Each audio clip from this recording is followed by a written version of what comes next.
Mr.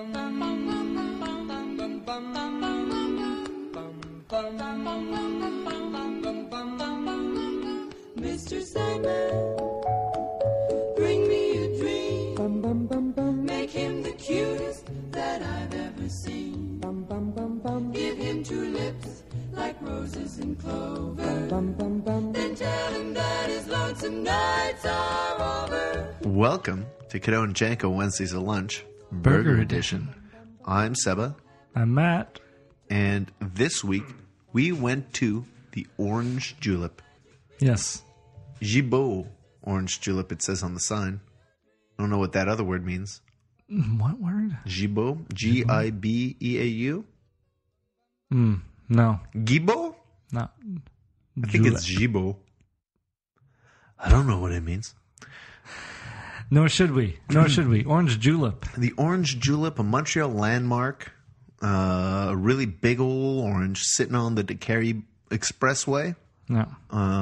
It was a long time drive up joint. You drive up and get your burgers and julep and park. And I think they used to have like ladies who would roller skate to you. I think there's still, especially in the summer, there's like a Wednesday night is a classic car night or something like that, where people who have nice old cars go to the julep and they play old music and they have a old timey good time. Trying to relive the past. Pretty much. I mean, right now they still play music in the parking lot. We were eating our burgers on the Sunny Park bench today. It was a lovely day. But I feel like top 40s music just doesn't have that same... There's a bit of Shakira, but older Shakira. Yeah, it doesn't have that same appeal as Mr. Sandman. No, it doesn't. It was, I don't know. It's it looks like it's seen better days. Yeah, it kind of does. It's a little sad. A little bit, but in a way that sadness is quaint. I still would rather see it in the days of old. Sure, of course, in its glory days, in its heyday, back when the racetracks were just up the street from there. Could go get a julep and watch the ponies, lose some money. Yeah, didn't they used to do some drag racing around the julep? I don't know if they would drag. Sure, maybe nearby. I feel like that's a poor place, that parking lot, to do any drag racing. You got a big orange to break your crash. Yeah, exactly. And it must be expensive just to maintain a giant circular building like that. Yeah. Like, well, what's in that orange? Because when you go into the orange... It's full of julep. Don't you see they've got those tanks and they just open it up and it's draining julep out of the whole upper half of the place. Oh, sounds like a disaster waiting to happen. I don't imagine the infrastructure is solid enough to hold on to so much liquid. So much thick julep. Liquid. I'd be concerned, Matthew. What do you think is what is julep? What is orange julep? I don't know. Melted down creamsicles? Probably not. There are a lot of theories out there. There's an egg? Is there an egg in there? See, that's one of the theories. I've heard that there's egg whites. Oh. I've heard that there's a soft serve ice cream mixed with orange juice. It can't be just that. There's pulpiness to it. There's definitely real orange juice in there. It says Sunkissed on the cup. I don't know how much we could trust the cup. I mean, there's got to be something. There's got to be ingredients that are widely It's all a known. Secret, man. But you can't have a secret with beverages. Apparently you can, because they don't sell it in stores. You buy it there. And so they do sell it in stores, but that's a different concoction, clearly. If you drink it, you know it's different. Okay. And I think they have like a rule where if someone's like, well, I'm allergic to this, they go, just don't have it. Is it in there? It's a secret. Okay. If you're worried about your health for allergic reasons, yeah, just don't have it. Just don't have it. Skip the julep, because it's you don't know what's in there. They won't tell you. They won't even tell you what's not in there. If you're scared of allergies, don't have some orange julep. I really want to know what's going on in this big orange dome. If they're keeping these kind of secrets. Yeah, man, it's trade secrets. It's very important stuff. These trade secrets of what. Listen, this place has been around for over 50 years, mostly because it sells a weird orange juice. That's their bread and butter. They need no one else to figure out what is in that orange juice, or else the show's over. Right?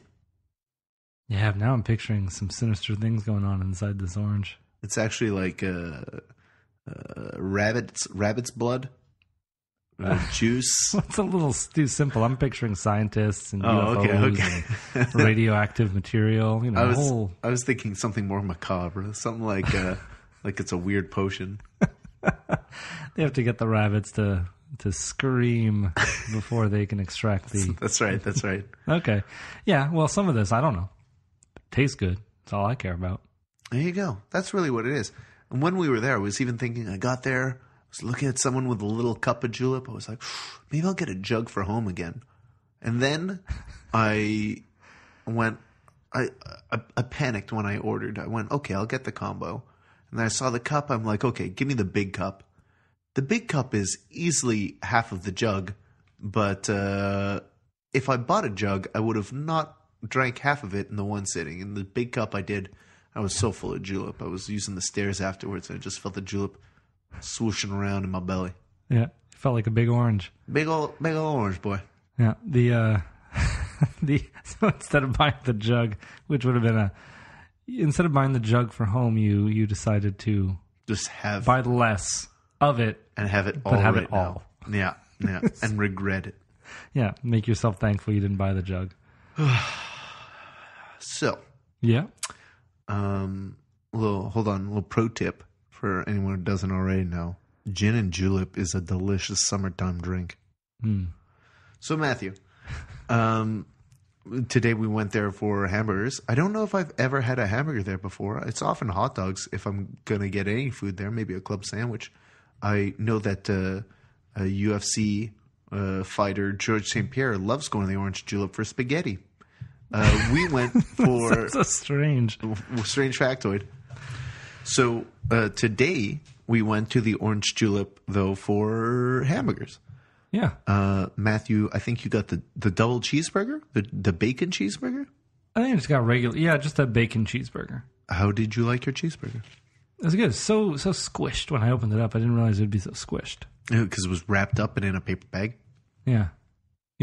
Wrapped up, paper bag, but then probably maybe stepped on. It wasn't stepped on. They got that burger too pretty quickly. Yeah, it's just not a big tall burger. They really squished it. It's okay. It's fine.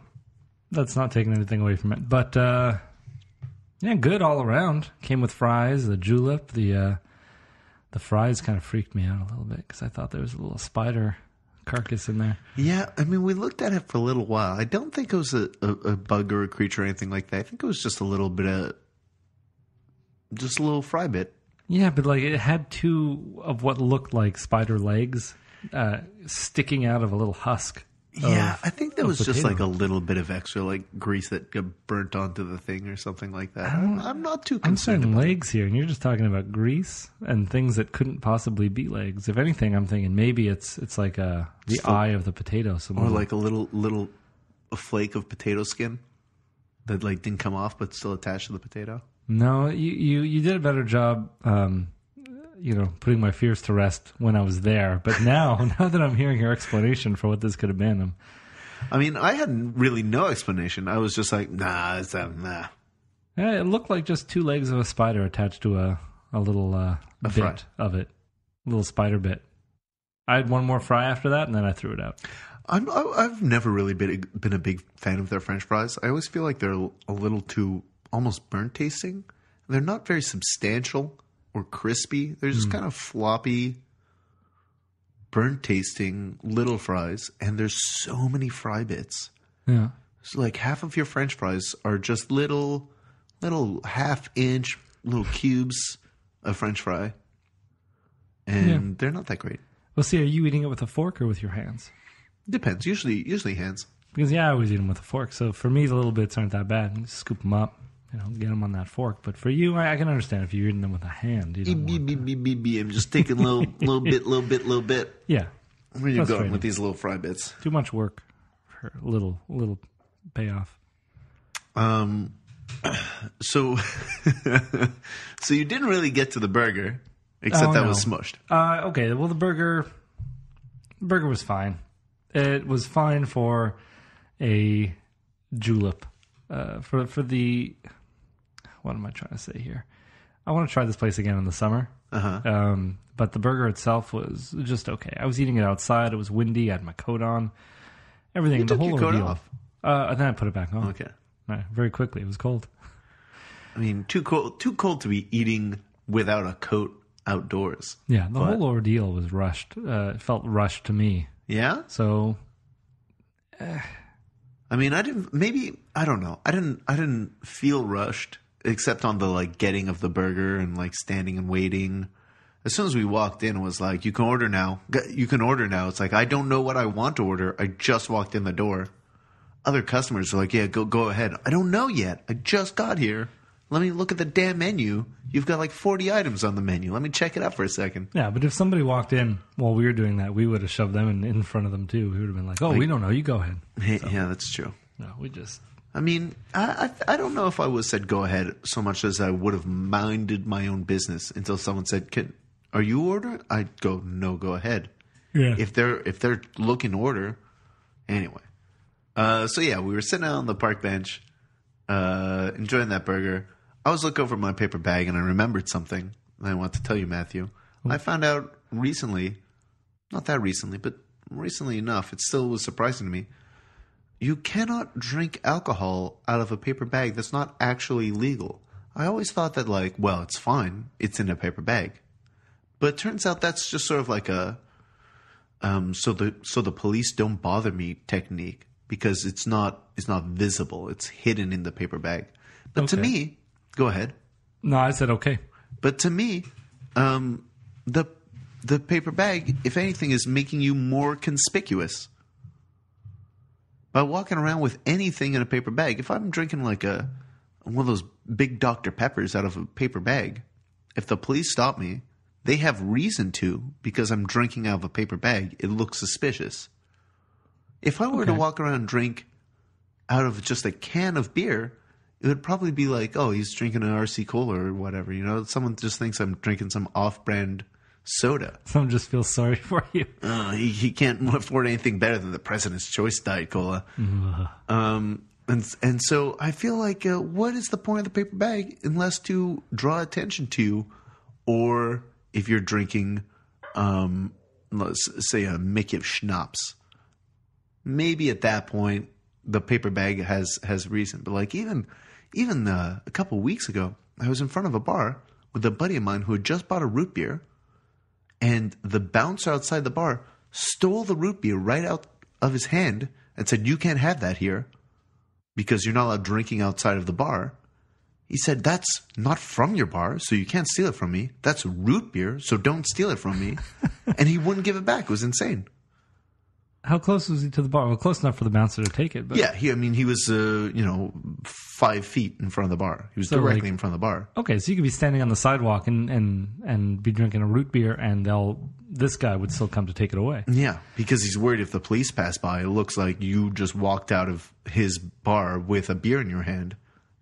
Because it was a glass bottle of root beer, I understand how you could be. But if the police do stop by, you can say, no, look at it. This is a Stewart's brand root beer. Yeah. Don't worry. I can understand why he would do it, but, take the time to explain the situation he's been put in. And additionally, even if you were to buy a beer from not inside that bar and you walk by with a beer, if the police come by and see that bottle, if it's in a bar or restaurant, it's got a little extra sticker on it. They can go, oh, there's no sticker on it. It wasn't purchased here. Anyway, whatever, man. Whatever. But getting back to the bag, the bag itself isn't what's illegal. No, the bag is not what's illegal. So you can have a bag. Yes. I always thought that the bag was like a shield from police scrutiny. from all, it just shields you from any laws. Any repercussions. Yeah. But I was wrong. It turns out it's really just a red flag. Okay. So you can't rob a bank with a gun in a paper bag. It's suspicious. What are you doing with your hand in a paper bag in a bank? So the gun is still illegal. The paper bag walks. Paper bag's fine. Okay. Free and clear. Don't worry about that paper bag. Now, is it illegal if I'm walking around with a grape soda in a paper bag?